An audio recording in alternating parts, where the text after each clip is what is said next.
Welcome back to HoI3. I'm Captain Yellowfin, finally again with a stream, and I apologize for the interruptions that I have sometimes with streaming Hearts of Iron 3.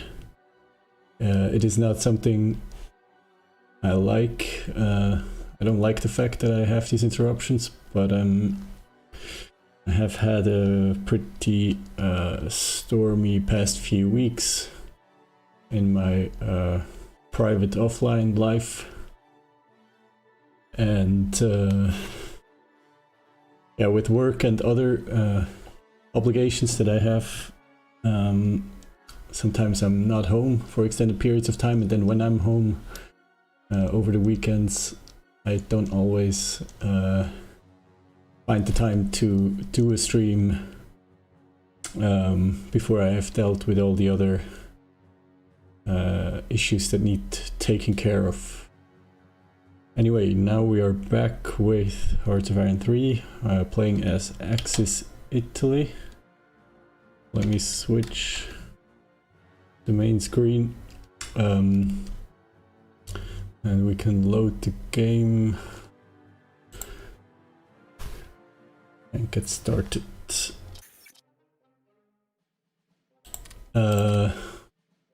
Let's do some catching up and some housekeeping first, because we stopped when we reached the Suez Canal, which, thinking of it, is a bit inaccurately modeled here as a narrow, or as a straight.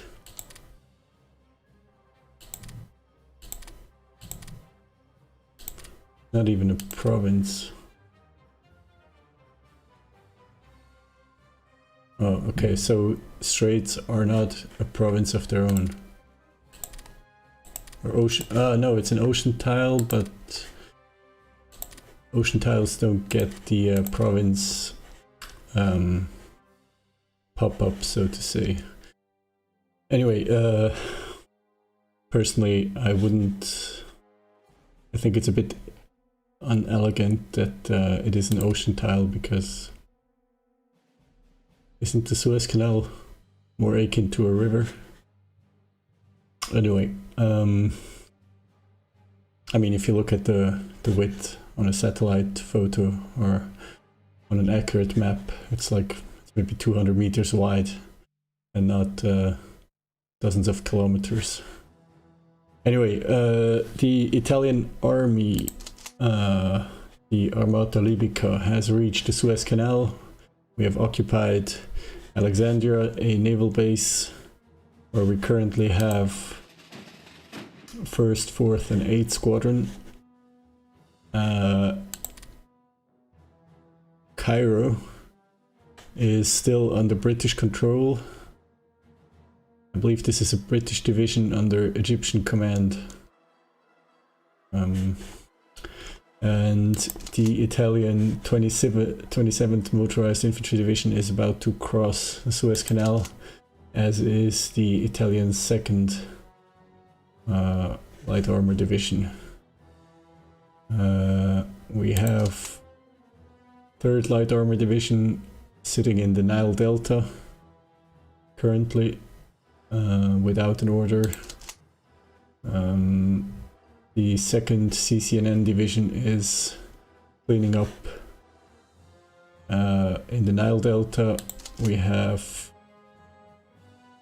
the 6th CCNN Division reorganizing in the Nile Delta, and 26th Division catching up with the Advanced Guard motorized. And then we have, of course, 1st Libyan Division occupying Alexandria, protecting the port and the airbase, where we have stationed 1st and 6th close air support groups. We have a couple of HQs that will move up to Alexandria. And we also have an additional Corps Tripoli Command following up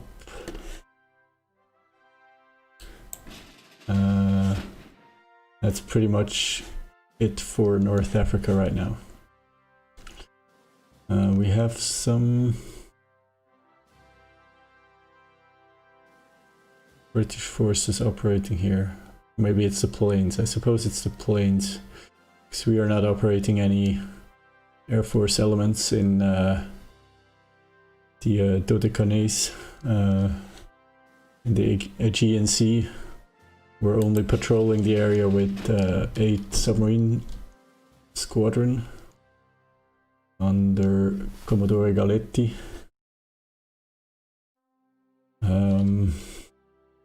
Iraq has joined the Axis.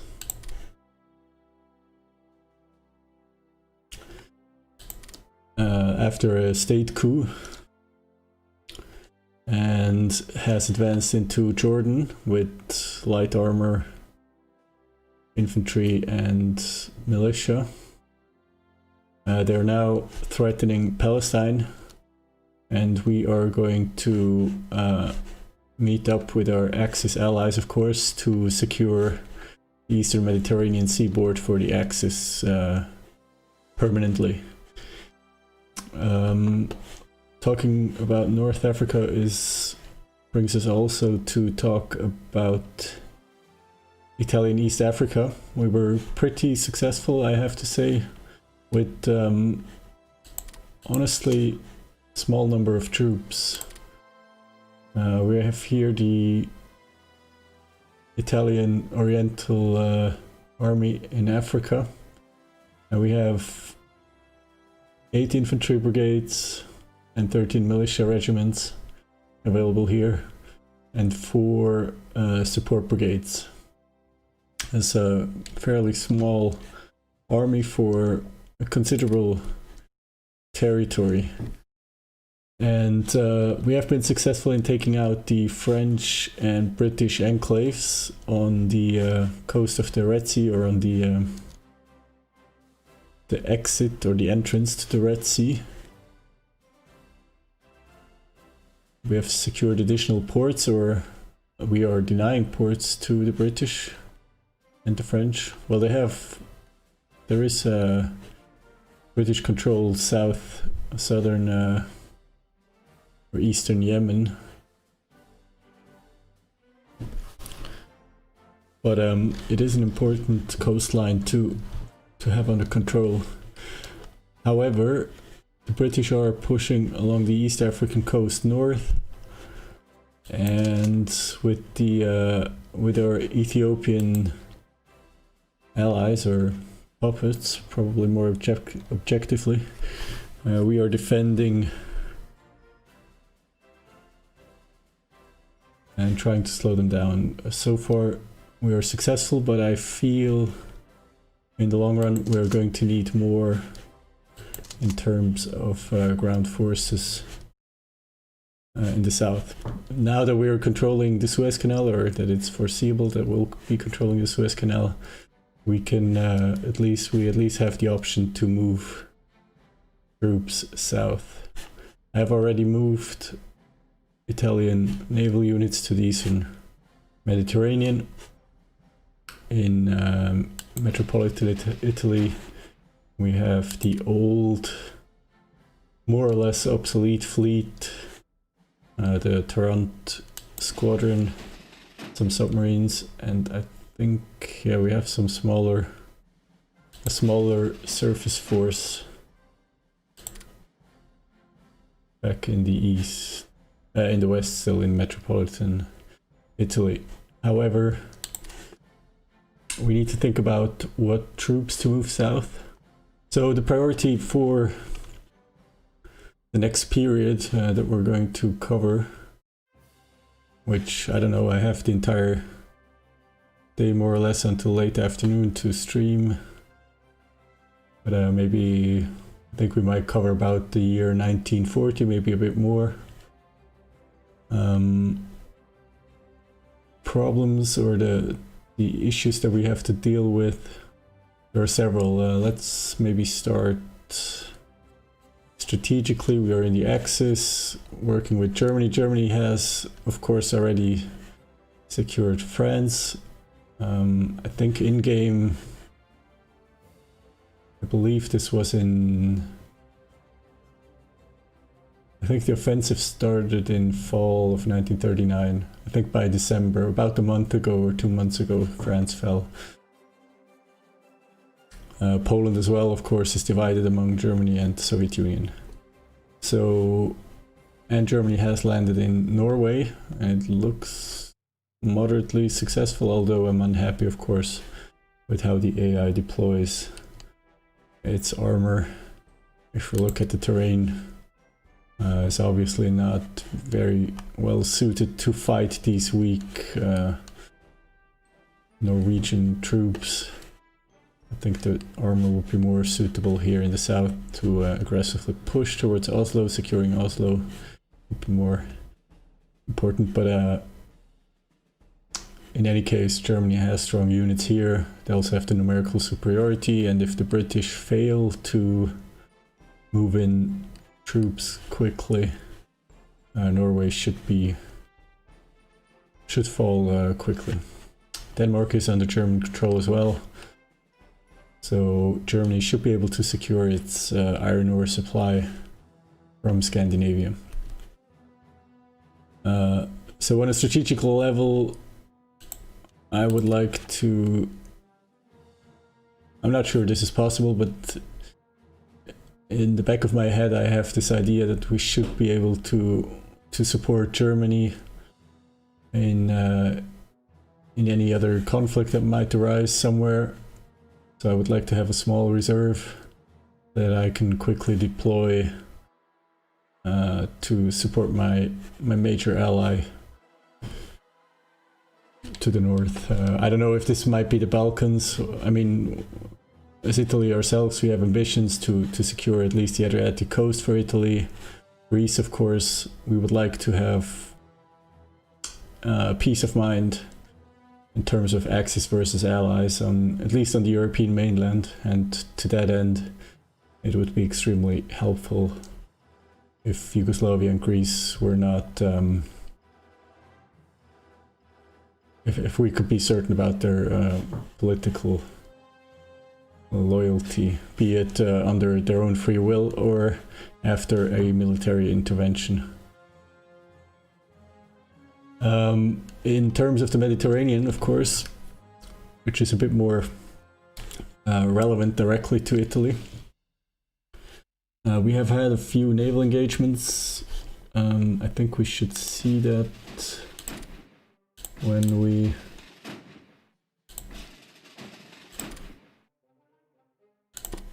go to our ships. Yeah, we have had naval engagements with the British. I'm not going to open the statistics tab. This would be interesting normally, and you can look up. Well, I guess we can try. Hey Tiori, nice to see you. Good morning.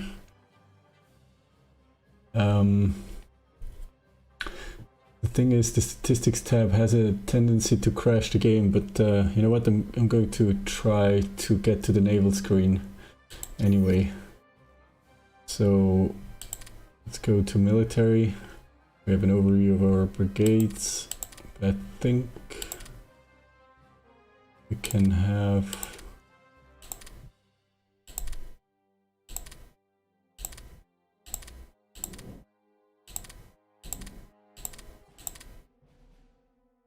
statistics we can have. I thought there is an overview of ships sunk. Alright, okay, here we should see the result of the naval engagements. Let's see. Sinker country, let's go to Italy, because overall we were more successful. Okay, so this is the first. So we sank 2 British light cruisers, French transports, British heavy cruisers, French destroyers, another British heavy cruiser, and so on and so forth. As you can see, fairly successful.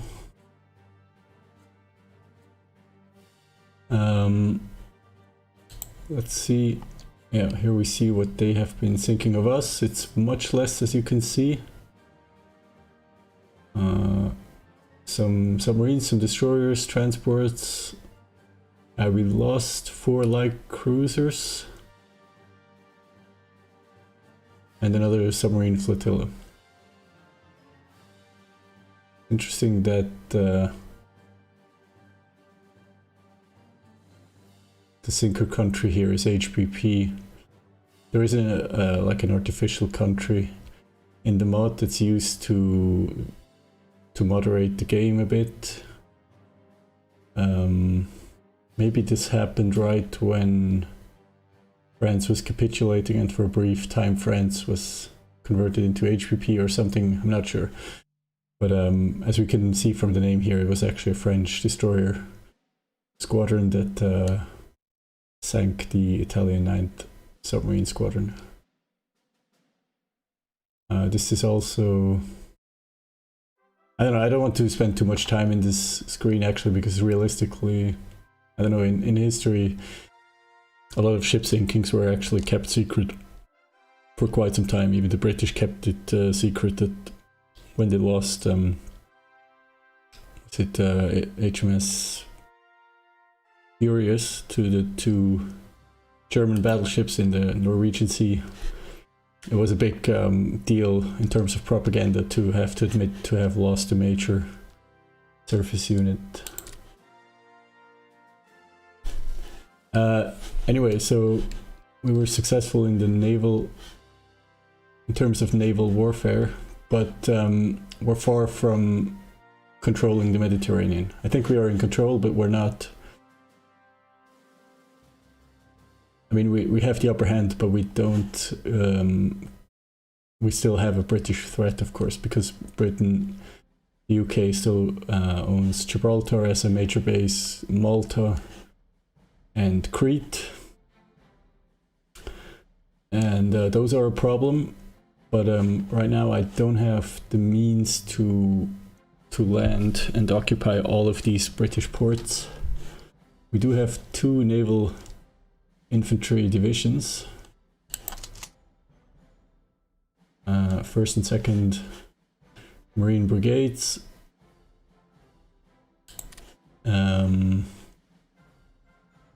They're a bit larger than brigades, but it's not too much, and I think we need to focus on the important one. I think probably kicking them out of Crete and Malta is more important than Gibraltar at the moment.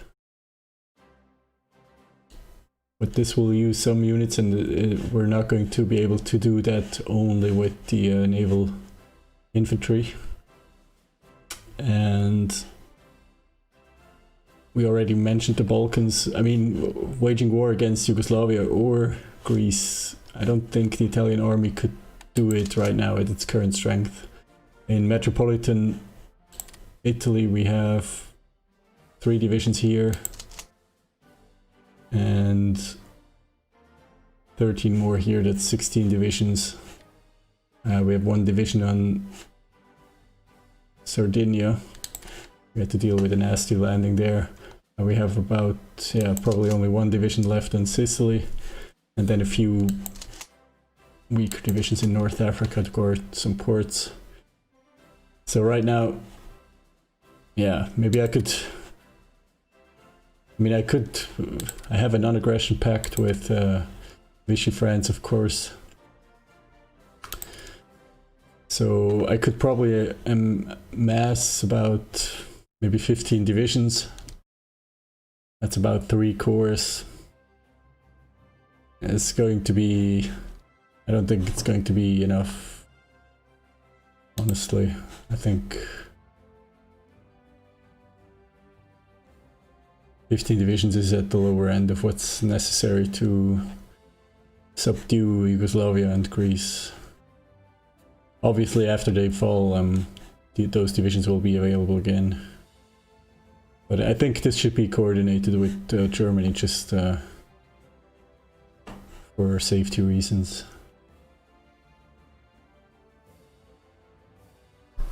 How do you keep sinking of a major ship secret? Well, you just don't talk about it, basically, because at the time there were no, how do you call them, like, I mean, there were no civilians anywhere around, so HMS Furious was sank somewhere here. It was far away from the coast.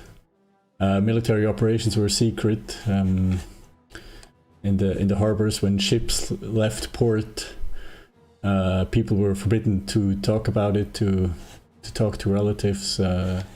Mail was checked and censored. So when you posted a letter to, say you live in a British naval base town in the north, and you send a letter to your relatives in London, or to anyone really in London, the post office here in the north would open your letter, read it, cross out, black out anything that's considered top secret, and or even destroy the letter entirely, depending on what you wrote in it. And only then, after this censorship measures, would the letter be forwarded. So people didn't, I mean, for Germany, it was Germany did of course have its own naval intelligence, and they used spies, they used double agents, they used radio intelligence, signal intelligence. They would intercept radio and telephone messages and decode them. For example, for the convoys, one of the most important jobs of German naval intelligence was to find out what kind of convoys would leave, when they would leave, what route they were supposed to take, and about the composition of the convoy. And they, as far as I know, they did that with spies later in the war, with spies in North America, sometimes with German Americans that stayed loyal to Germany. They used all sorts of channels to gather information, and of course with radio intelligence they would intercept messages going back and forth between the United Kingdom and America. But in general, it was for warships, it was quite hard for the other side to find out what's going on, and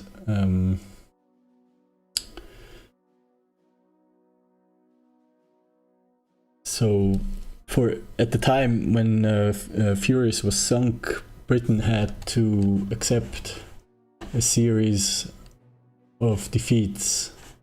I'm not quite sure about the timing, but it was after France fell, it was after Norway was about to fall.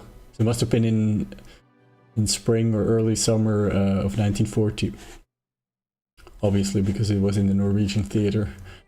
And for morale reasons, there was no military direct, like a strategic reason to keep it secret. I mean, a carrier sunk is always bad news for the country. But I mean, the Germans wouldn't gain anything. To the Germans, to the other side, it wouldn't make a difference whether the British, would openly talk about this or not. But the British, the Admiralty and the leadership in Britain, they were worried about the morale of British personnel and British soldiers. And the same was true for Germany. Germany kept the sinking of Bismarck secret, and other problems that they had. So the main reason for those for this secrecy was morale. The Britons had a similar situation later when they lost battleships. Famously, the British lost, I believe it was HMS Malaya that exploded in the Mediterranean, and then they lost some battleships to the Japanese excursions into the Indian Ocean. And this was, at the time, the British leadership was really worried about morale if they talked too much about these losses, so they tried to keep them a secret for a time. yeah, so war isn't only about how many units you have on the ground or how many ships you have operational, but it's also about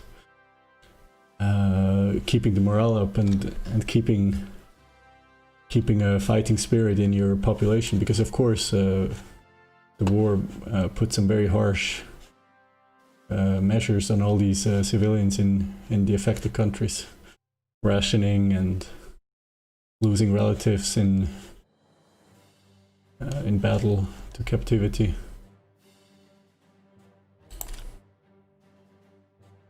Okay, so immediately, although it would be nice to control the Balkans, I don't think Italy has to.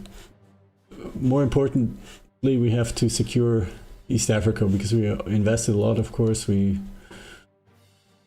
it would be. I mean, it looks like they're putting in a bit of an effort here. The Belgians are here, the South Africans are here, the British are here.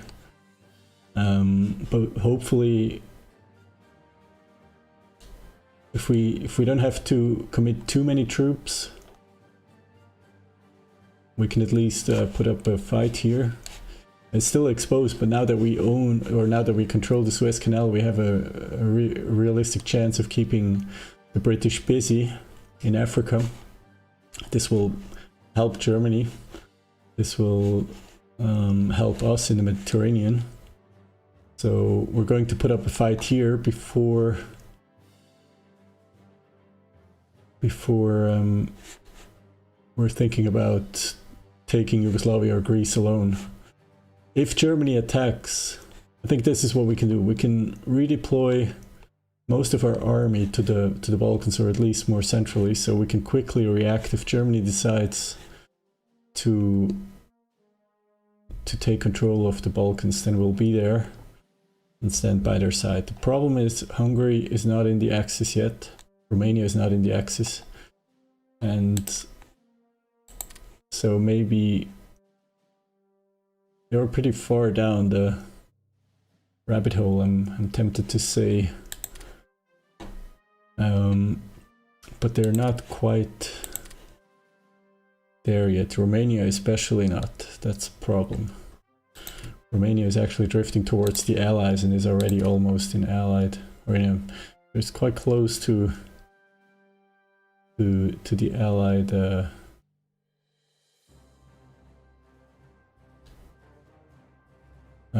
center here. What about Finland? I mean, they were at war with the Soviet Union. It's interesting that it doesn't. I mean, they lost territory. They lost the Winter War and gave up parts of Karelia, or actually the entire Finnish portion of Karelia. Karelia, as far as I understand, is this region here. And of course, Finland owned these provinces up to here, where we have the fortifications. And I believe this area here.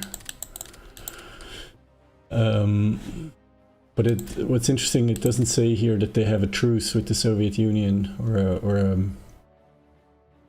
a non-aggression pact, because I thought that's normally what happens after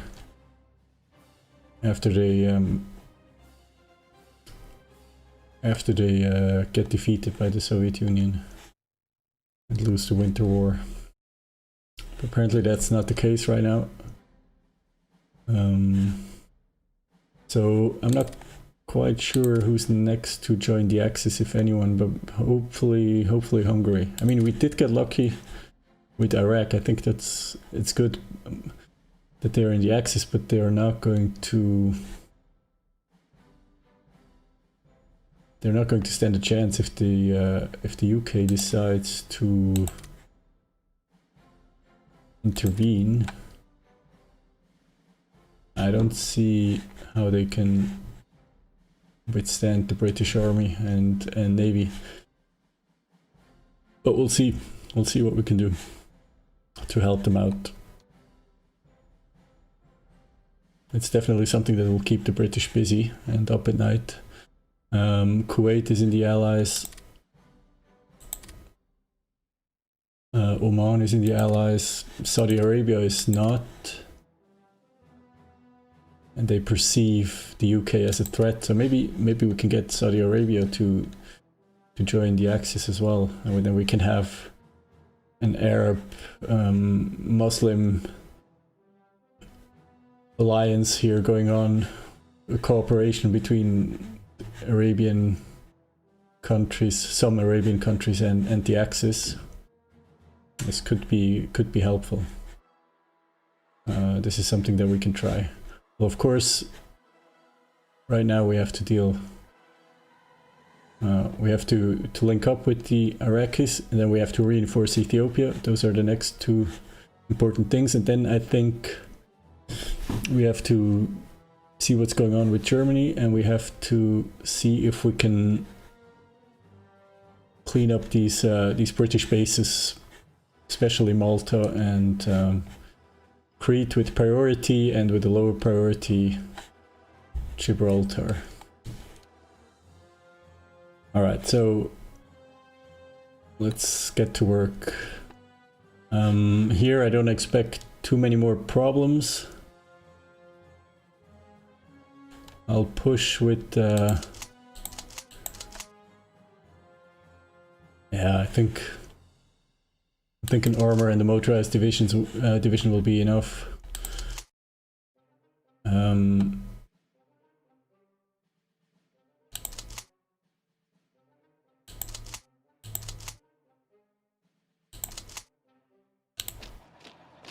We'll move with the 26th division, we'll just move to the port.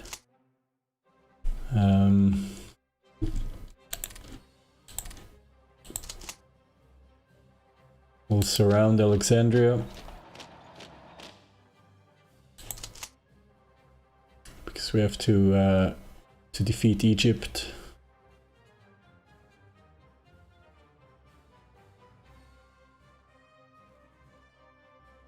And then we have to bring transports, because there is no way we can walk divisions along the coast to the south. I think the infrastructure is too bad. Yeah, there is no...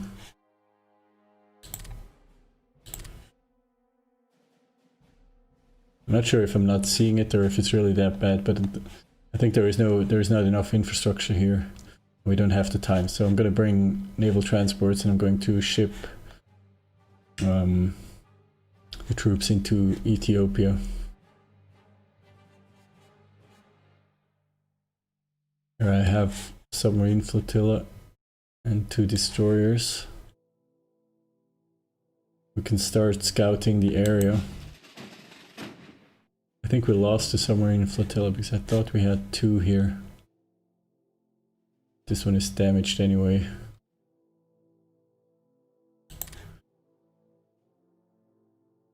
Yeah, I'm not sure where the British fleet is. Looks like they're not in Malta.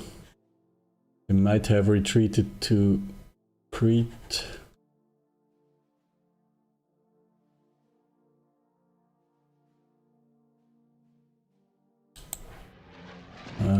Not quite sure what to do with these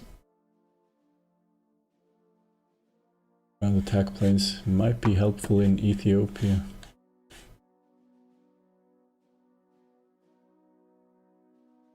Although, what's their range?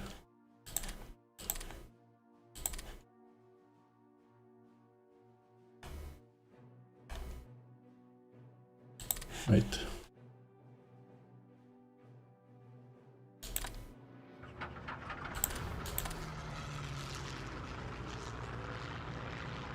They have an operational range of about 300 kilometers. Actually, production should be able to tell us this. 320 kilometers, okay. Yeah, they're not going to be terribly useful here because... Well, I guess in the defense, yes, but on the attack, no. Unless we can secure eventually maybe an additional airfield. Yeah, they'll be able to attack these 2 provinces, but that's really it. so not terribly useful there. What else? What else is going on with our Air Force? We have some fighters here, and that's because we're still being bombarded. No, but the British are trying to bomb southern Germany, Austria, northern Italy. So we do have air battles here from time to time. They're respecting Swiss neutrality, that's interesting. Probably would be safer for them if they're trying to fly from the Mediterranean back to mainland UK. It would be safer for them to violate Swiss airspace. But maybe the game engine doesn't allow this. So yeah, I think we can pull fighters from here. We can use those light fighters in a ground attack role in Ethiopia. They have a range of 425 kilometers. It's an additional 100 kilometers. Of course, their self-attack is only 33%. What about we could bring in tactical bombers, I suppose.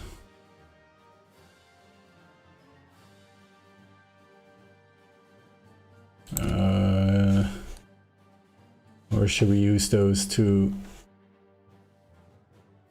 hunt British surface units? I suppose one wing we can afford to... Wait, this is a fleet destroyer. I want to put him...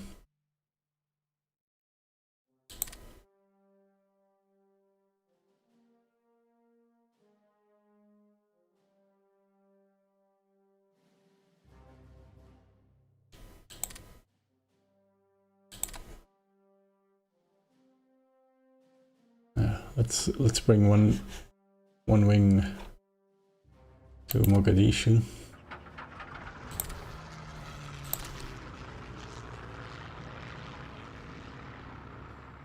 Two wings actually, an air fleet of 2 wings. With the rest I'll hunt the British in the Mediterranean.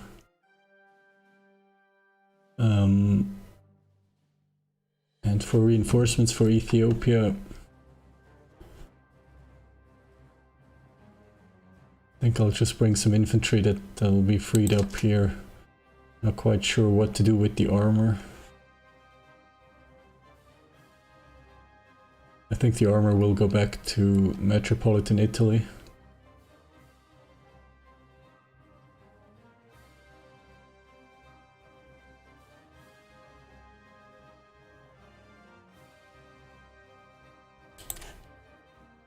Yeah. We're going to need transports in Alexandria to pick up these units. And we have transports here.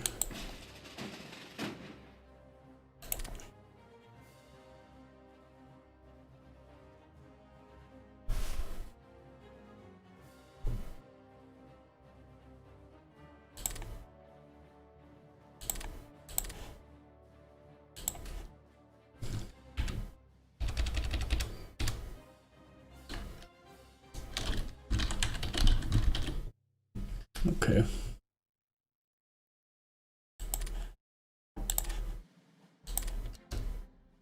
I want to check out production as well. Right, we licensed destroyers from Japan that did join the Axis. We're building a few more modern light cruisers and 2 carriers. A lot of naval construction going on.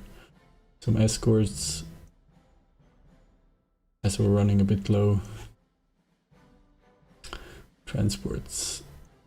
We're upgrading some cavalry and we're training some fighter wings.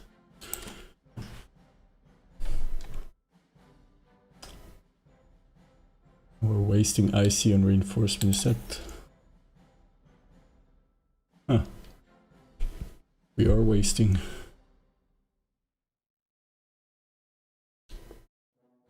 We'll let the game run for a bit, maybe it'll level out. Hello, Raya25. Nice to see you. Okay, the Nile Delta is secured, so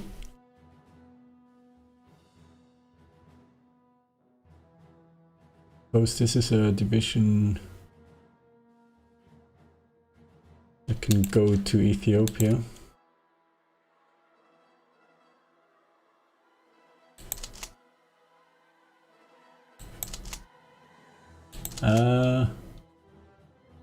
No, we'll keep this division in North Africa.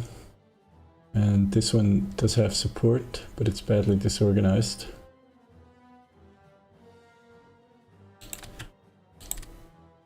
We'll bring it to the mouth of the Suez Canal to ship to Ethiopia.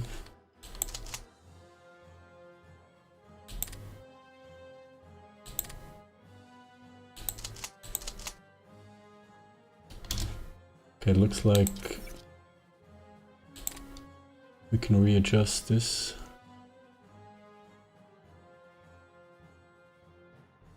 What's going on? Why are we not producing enough consumer goods?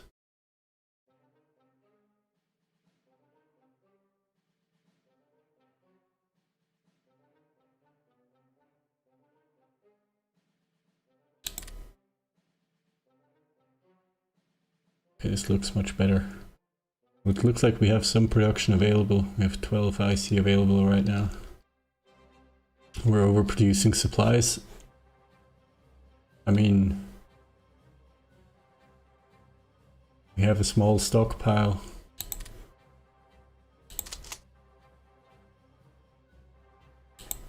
There is a British garrison division fleeing. We might be able to catch. We have a support brigade to deploy. Okay. I also want to check out our research, as it is 2 weeks that I have played in this campaign. Just making sure I'm up to date on everything that's going on. We're improving our special forces with better small arms. Jungle warfare equipment might be in order eventually, depending on how the campaign in Africa develops. We're still quite far away from any jungle areas. We need to start research here on these technologies in infantry, as we are already in January 1940. In terms of armor, we're only actively pursuing light armor.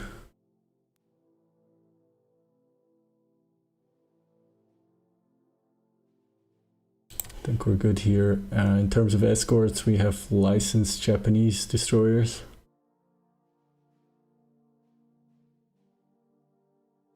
So that's not really a priority right now. We'll make sure that we keep our light cruiser technologies up to date. So this is the subject here.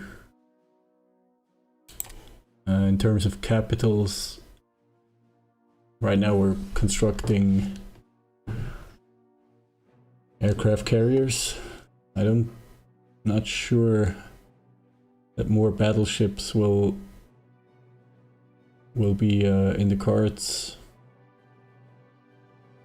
It depends, I don't know, depends a bit what we want to do with the Italian Navy.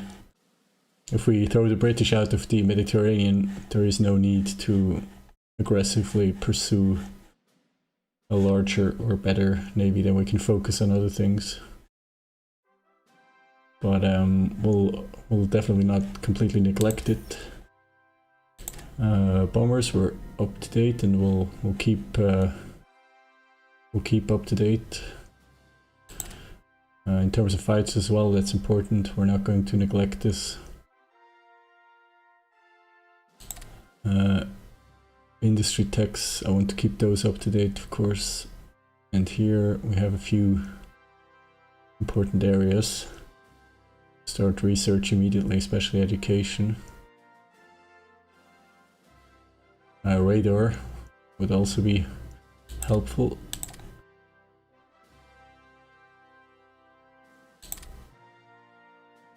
Some operational doctrines, of course, artillery training, all of that is important. That's important. Naval doctrines, those are important. I want to keep the doctrines up to date with the first priority in terms of Navy, because that'll, even with old units, then I can still be effective. And the same goes for air, of course. We need to keep up to date here.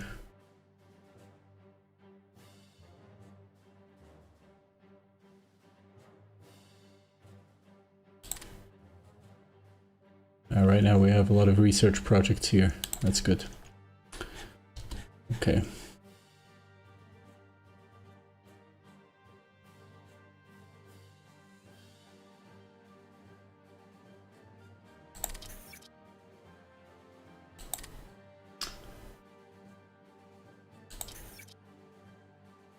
I suppose the demand for consumer goods was high because we had a little bit of dissent. Now we've brought it down back to 0. The demand for supplies has gone up, demand for reinforcement has gone up. And now we're actually fairly balanced, so there's no overproduction. Unfortunately, we cannot think about adding more to the production queue. Okay, second light armor division has crossed the Suez Canal. We will order it to continue on. By the way, its HQ is very far behind.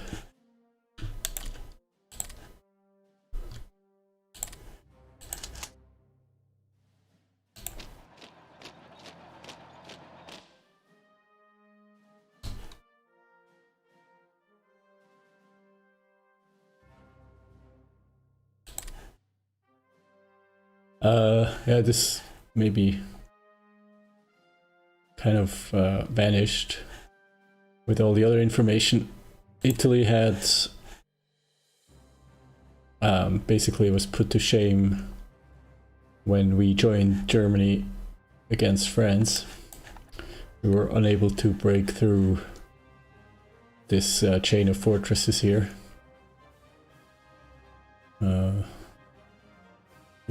With about twice as many divisions, we ran against these fortifications unsuccessfully, and it was quite frustrating and humiliating for Italy.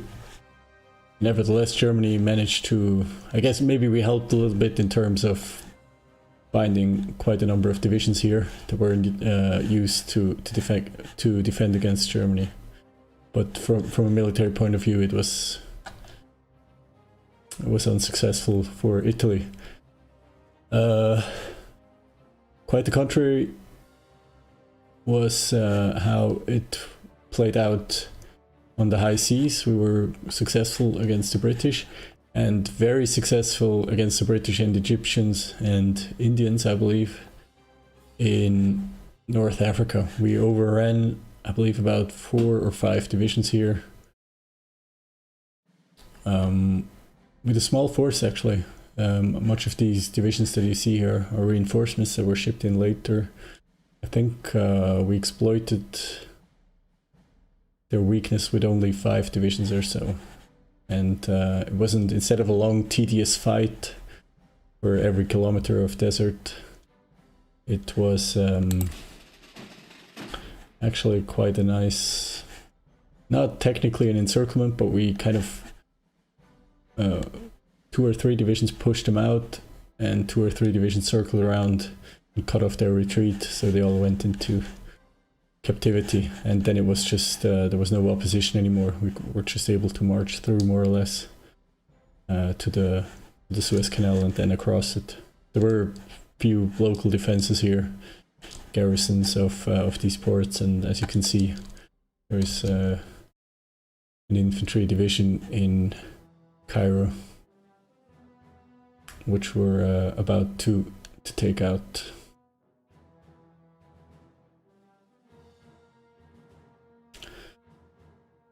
Now, in Ethiopia, is there anything we can do right now?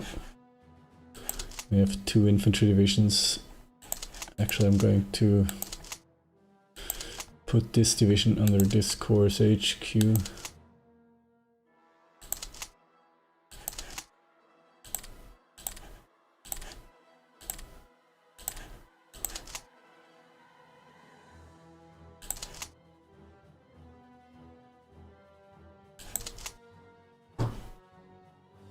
Yeah, we're pretty spread out here. But we have Ethiopians as well defending in this province. Would be nice to have some more Italian forces on the right flank here. As of now, there are only scattered Ethiopian forces.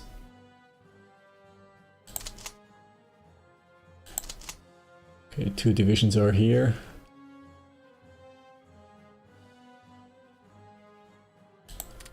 Is there any better commander? Not really.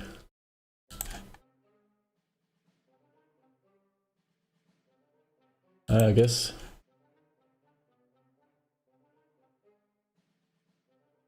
Since the division is already disorganized, we could switch him out. We could find a more effective commander.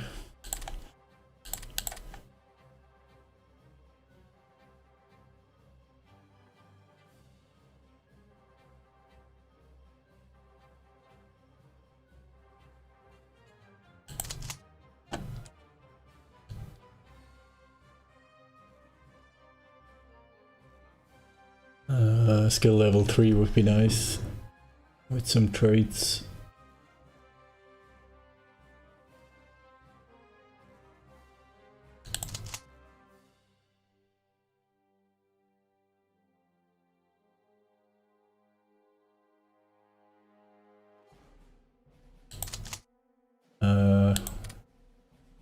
Let's bring him in. For the time being, I will replace the commander of the Marine Brigade with an interim commander.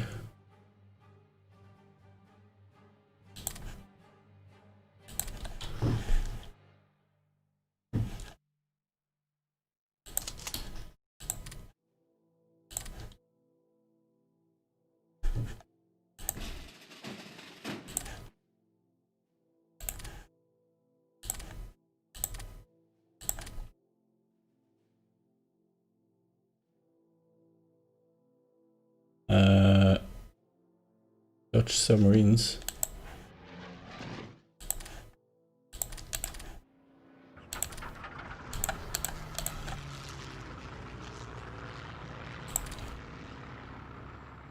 Let's have our close air support carry out some naval strikes.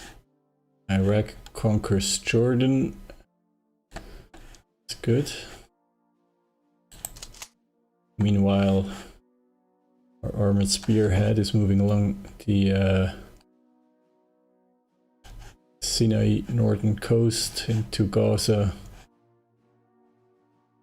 and Palestine.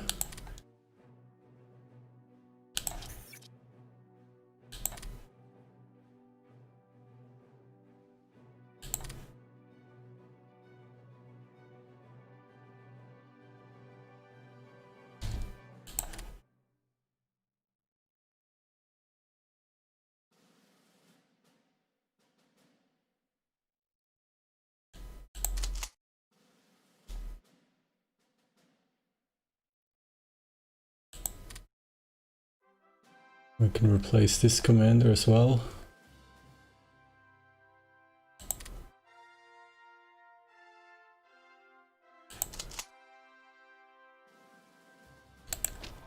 Nope. This division will stay until we capture Alexandria. But we have 2 infantry divisions that we can ship off. Romania signs a trade agreement.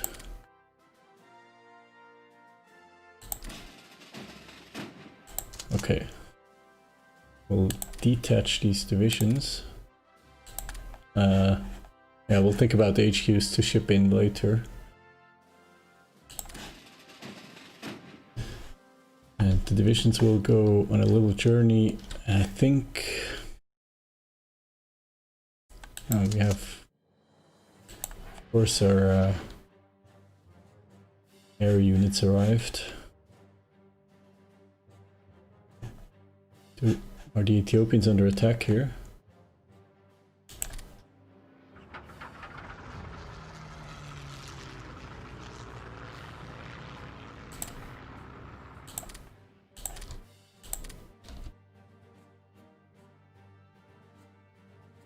How's the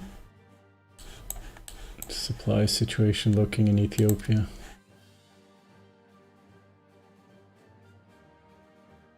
And there is no fuel because there were no fuel consuming units stationed here, so we're going to have to wait for fuel to arrive in Mogadishu. We have a lot of fuel, but it's not in the right spot right now. There is some fuel here. Some fuel here, but those are the only 2 air bases that we have. This one is not useful right now.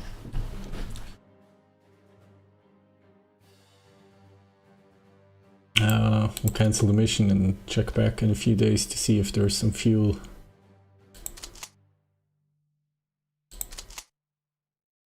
Right.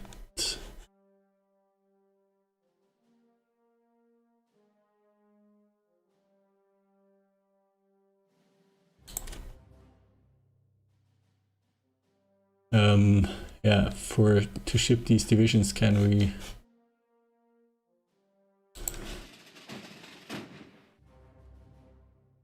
Yeah, I'm gonna use this submarine flotilla to scout the Red Sea.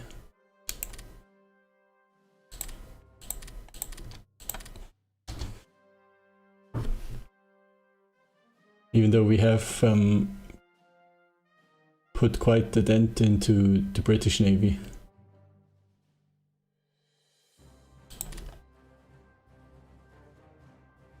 I don't want to risk my transports.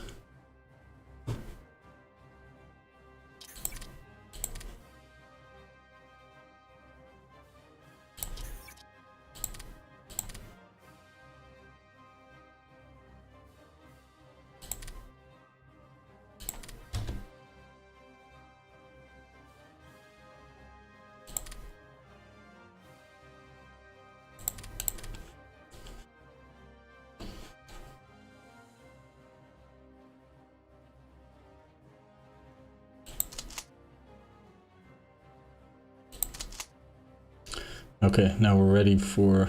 there are some Egyptians moving, but it looks like they're only HQs. So...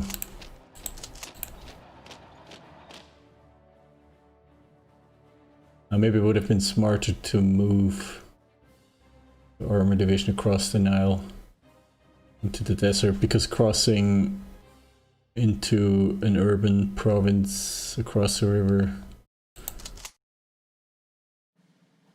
maybe not terribly useful, but we'll create a 3-sided attack. Okay. There is a gigantic fleet moving in the Red Sea with what? 2, 4, 6, 8, 11 carrier air groups. This is the entire British fleet here. 3 battle cruisers, 11 battleships, 5 CVs, 25 destroyer flotillas, light carrier, 8 heavy cruisers, 19 light cruisers, and 13 transports. So can we flee?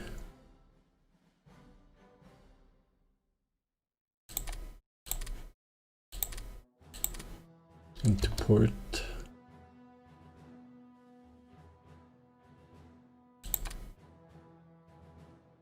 I mean, they could wipe out my entire Red Sea forces just with the carrier groups.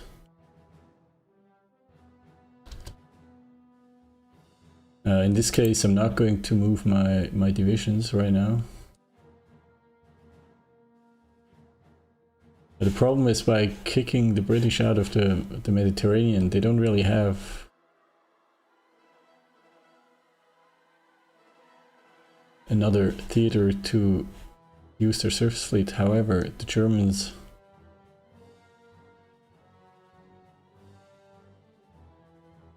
are moving surface units. There would be no match.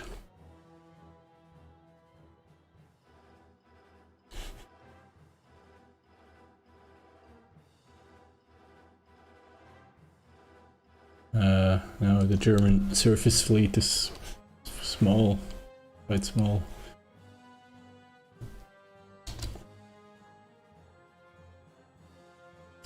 In this case, we have to consider making sure we have a land connection to Ethiopia. It feels like the British, right now, they don't really know what to do with their fleet, so they put it here, where it's most annoying for me. Even though I control the Suez Canal, I still don't have good communications with Ethiopia, because they have such a large fleet in the Red Sea.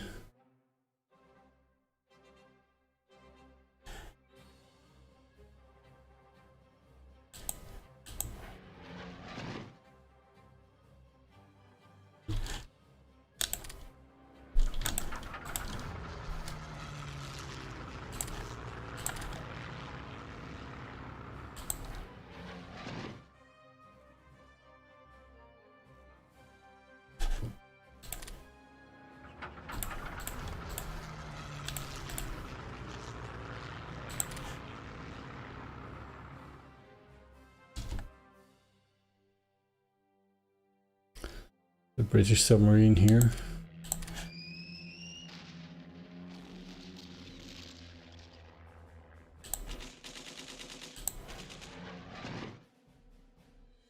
Wait, we have close air support here.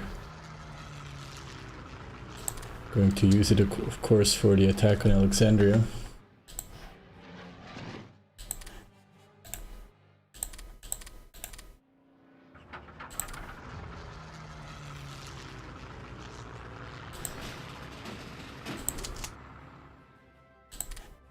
In this case, we can unload these 2 divisions again.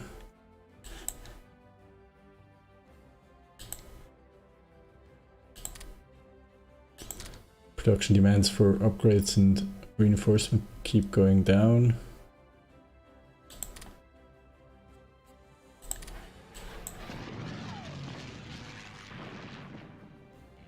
I suppose the British are using some of their carrier air groups to support the defense of Cairo.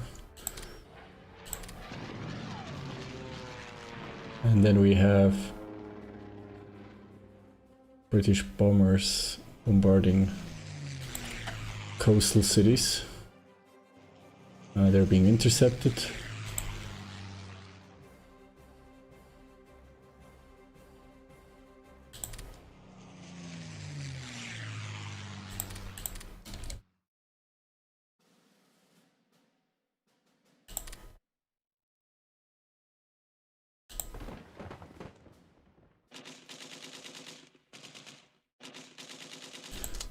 I mean, if these divisions aren't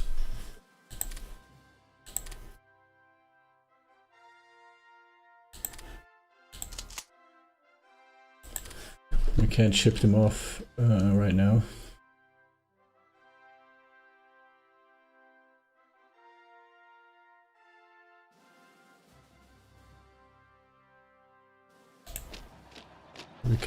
We might as well use them to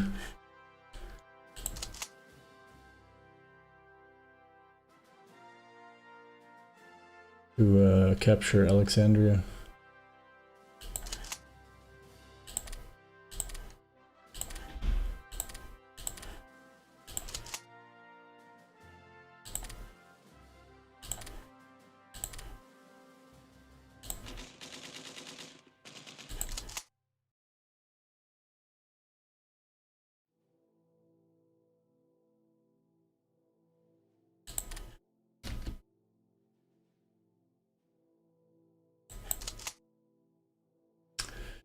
Germany poses a ultimatum to the Baltic states. During the summer of 1940, the Soviet Union began making preparations for a total takeover of the Baltic states. According to the non-aggression pact signed by Hitler and Stalin the previous year, Soviet Union would get control over Latvia, Estonia and Finland, while Germany would focus on Danzig and Lithuania. On the 15th of June, an ultimatum was delivered to Lithuania, and just a few days later similar terms were presented to Latvia and Estonia. So Lithuania is accepted into, or annexed into Germany. I expect the Soviet Union will soon follow up and take control of Latvia and Estonia.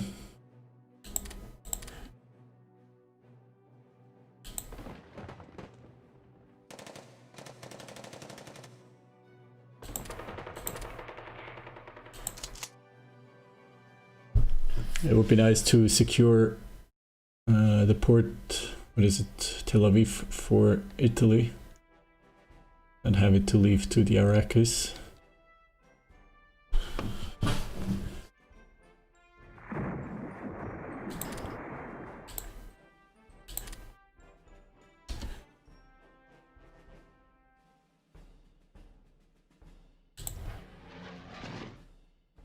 Wait, which port are you striking?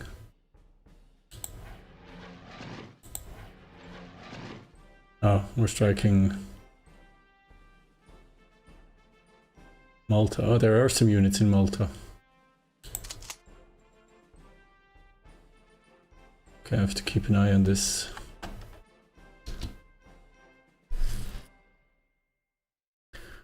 That'll be interesting to know.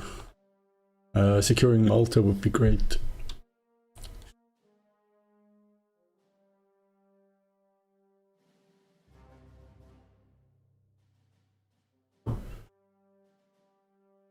Once I'm ready to deal with Malta, I'll set an objective for Germany. Maybe we can make this a joint operation if they can help us with... I mean, Germany has a lot of marine infantry after they have dealt with Norway.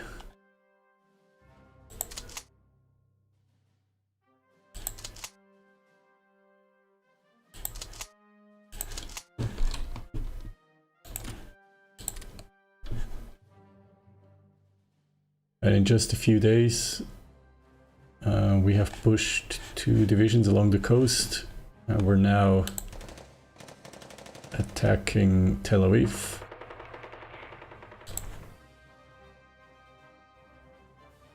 While Cairo still hasn't fallen.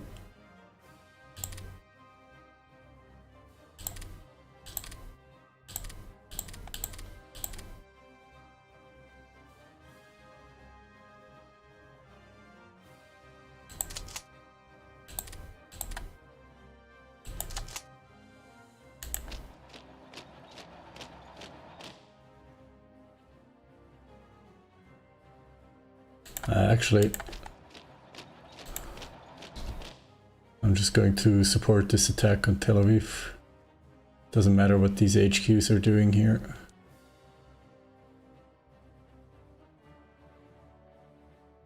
And let's check back on Mogadishu. Do we have Yeah, we have fuel now in Mogadishu, that's wonderful. So let's see.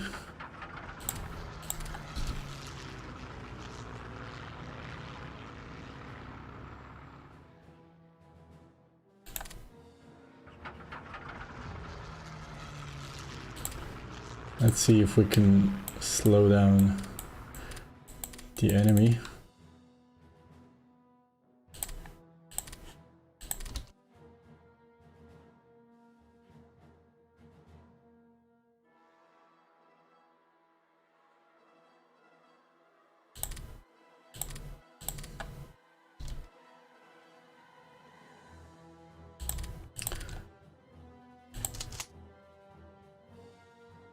Battle of Tel Aviv is won.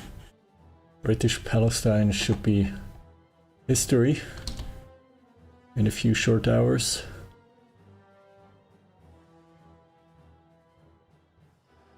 It's interesting, there is a large fleet, but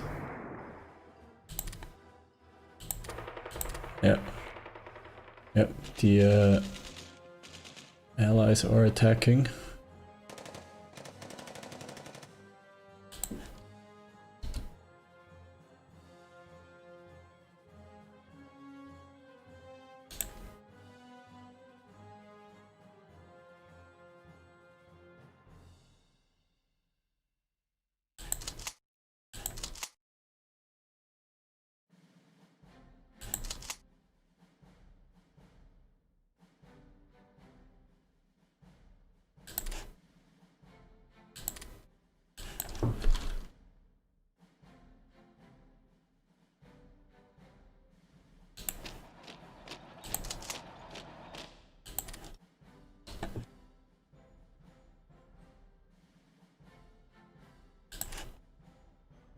Yeah, so what I was saying is the British did have a very large fleet here.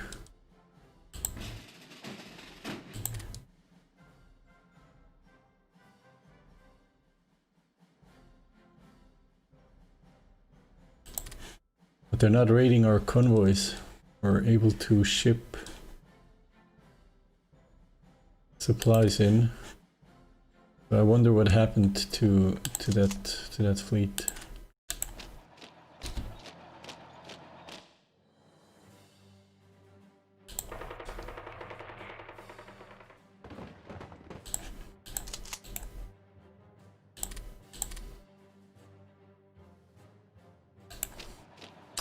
I'm going to move the armor division across the river and then push along the western shores of the Nile upriver.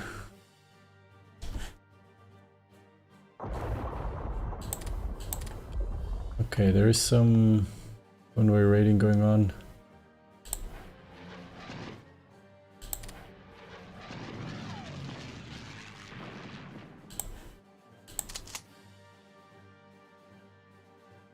There's an additional infantry division.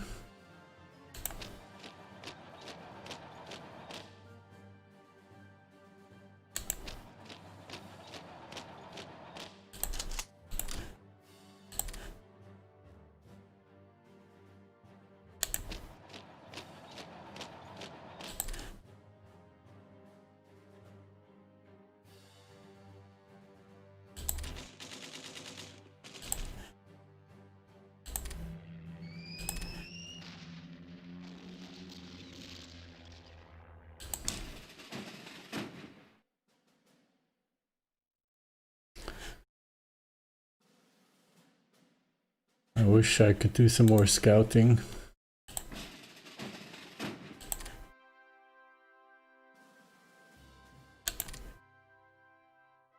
My submarine flotilla is really low.